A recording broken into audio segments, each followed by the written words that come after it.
In today's video, I'm going to teach you how to delete your Zoho Vault account. Before starting, it's important to understand that deleting your account is irreversible, and all data associated with it will be permanently erased. If you're sure about proceeding, follow along as I guide you through the process. First, you'll want to navigate to the main page or workspace of your Zoho Vault. You can do that by going directly to vault.zoho.com and logging in. Once you're on the dashboard, take a look at the top right corner of your screen. Here, you should be able to see your profile picture or icon. Click on it to access a drop-down menu with more options. From this drop-down menu, select My Account. This will redirect you to your account management page. On this page, we're looking for the Settings option. Keep an eye out for it as it's quite integral to completing our task. Once you've arrived at the Settings page, you'll want to scroll around until you find an option labeled Close Account. Don't worry if you don't see it right away. Take a moment to carefully navigate through the Settings options until you come across it.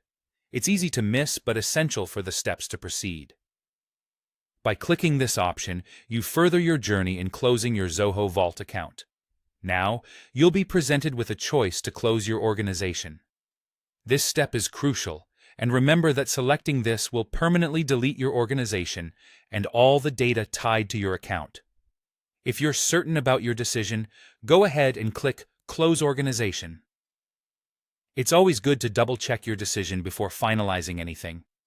Consider downloading any data or backups you might need, as once your account is closed, there's no going back. This marks the end of our guide on deleting your Zoho Vault account. If you've followed each step correctly, your account should now be scheduled for deletion. The whole process might seem a bit daunting, especially because of the irreversible nature of this action, but if you're certain this is what you want, these steps will guide you through it smoothly.